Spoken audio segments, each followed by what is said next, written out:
चोरी अभियोग स्वामी को बांधिला पुलिस थाना सम्मुख में निज देहरे निआं लगाईदेला पत्नी। एभली अभावन घटना घटी कटक जिला महांगा थाना सम्मुख में जहाँफल महिला शरीर में 54% पोड़ी जाइछि। तांको अवस्था गुरुतर हेबारु तांको कटक बड़ मेडिकल को स्थानांतर करा सूचना मिलिथिबा खबर अनुसार गत गुरुवार राति महांगा थाना अंतर्गत खरतांग गाँव में शंकर दास को चोरी अभियोग महांगा थाना पुलिस उठाई नहीं।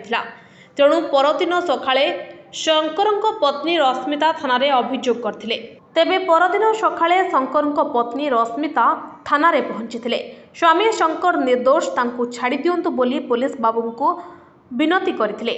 हेले पुलिस तांको कथा शुणी नथिले परं तांको अशोभनीय व्यवहार करथिले।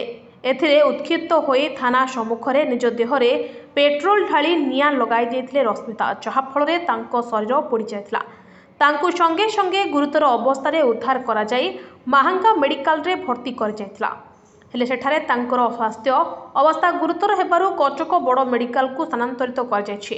रश्मिता को चिकित्सा करितबा महांगा डाक्तरखाना डॉक्टर लिप्सा कहिसंती पेशेंट को स्वास्थ्य अवस्था गुरुतर रही। शरीर में 54% पोड़ी जाइछि। दुई गोड़ को छाड़देले पूरा शरीर पोड़ी जाइछि। तेणु तांको एससीबी स्थानांतर करा जाइछि।